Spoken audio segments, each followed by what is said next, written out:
ଭାଇ ଭାଇ ଦୌଡୁଛ କଣ? ଏ ଜଣେ ଜାଲ ଉଠଉଥିଲେ କୋଉଠି ଦେଖିଛ କି? ଏଇ ଭାଇ ଏଇଠି ଭାଇ। ଏଇଠି ଏ ଭାଇ ରେ ଏ ଭାଇ ମାଛ ହବ ଆଁ ଏ ଦେଖ ଦେଖ ଦେଖନ୍ତୁ ମାଛ ମାଛ ପଡିଛି। କୋଉ ମାଛ ଏ ଭାଇ ଯାହା ହଉଛି ଜଣେ ମତେ ଅଧା କେଜି ଖଣ୍ଡେ ଦବ ହେଲା। କେତେ ମାଛ ହଉଛି କଣ ହଉଛି ଦେଖିବା। ଭାଇ ପ୍ରବଳ ମାଛ ଲାଗିଛନ୍ତି ପ୍ରବଳ ମାଛ ମତେ ଜରି ଜରି ଦଉନାହାନ୍ତି। ଜରି କଣ କଲେ? ଜରି ଜରି ଜରି ଜରି ଏଇ ଯୋଉ ଯା ମାଛ ନେଇଯିବା କଥା ଆଉ ହେଲା। ଏତେ ସମୟ ଦେଖନ୍ତୁ ମାଛ ଲାଗିଛି। ହେଇ ମାଛ ଲାଗିଛି ବଢିଆ ମାଛ ଆହୁରି ବି ଲାଗିଛି ଆହୁରି ଲାଗିଛି ହେଲା। ଏଇ ରାସ୍ତା ଉପରୁ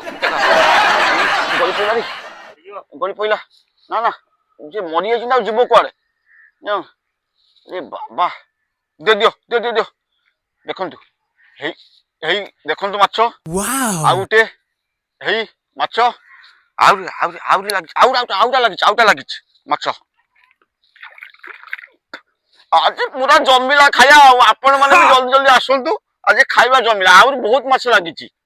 କୋଉ ମାଛ ଆଉ ସକାଳୁ ମୁଁ ପତା କରିକି ଦୌଡିଛି।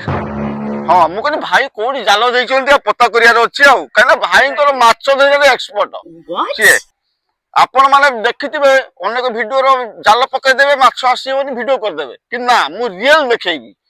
ହେଇ ହେଇ ଦେଖନ୍ତୁ ପୁଣି ଗୋଟେ ଦେଖନ୍ତୁ ତିନିଟା ହେଇଗଲାଣି ଆଉ ଲାଗିଛି।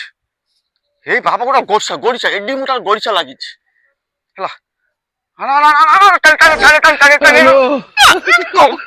ମାଛ ଆଜି ପ୍ରବଳ ମାଛ ଟୋଟାଲ ଜାଲଟା ଉଠେଇ ଆଣ ଦେଖନ୍ତୁ କେତେ ବଡ ମାଛ ଦେଖନ୍ତୁ ଭୟାନକ ମାଛ ଦେଖନ୍ତୁ ଟୋଟାଲ ଜାଲଟାକୁ ଉଠେଇ ଆଣ ହେଲା।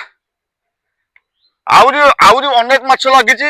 ଆପଣ ମାନେ ଯଦି ନବାର ଅଛି ତାହେଲେ ଆପଣ ମାନେ ଜଲ୍ଦି ଜଲ୍ଦି ମତେ କଲ୍ କରନ୍ତୁ ମେସେଜ କରନ୍ତୁ କମେଣ୍ଟ ବକ୍ସରେ କମେଣ୍ଟ ଦିଅନ୍ତୁ ମୁଁ ଆପଣଙ୍କ ପାଖରେ ନେଇ ପାର୍ସଲ ପହଞ୍ଚେଇଦେବି। ଏଟା ହଉଛି କୋଉ ପାର୍ସଲ ମାଗୁର ପାର୍ସଲ ଗଡ଼ିଶା ପାର୍ସଲ ସବୁ ପାର୍ସଲ ଯାଇ ଆପଣଙ୍କ ଘରେ ପହଞ୍ଚିଯିବ। ଆପଣ କମେଣ୍ଟ ମାଧ୍ୟମରେ ଜଣାନ୍ତୁ ଲୋକେସନ ବି ଦେଇଦେବି ଆପଣ ଡେଲି ସକାଳୁ ପଳେଇ ଆସିବେ ଏଇଠିକି। ଆଉ ଦିଅ ହେଇ ପୁଣି ଗୋଟେ ଦେଖନ୍ତୁ ତଳେ ପଡିଗଲା ରେ ହେଇ ପୁଣି ଗୋଟେ ପଡିଗଲା।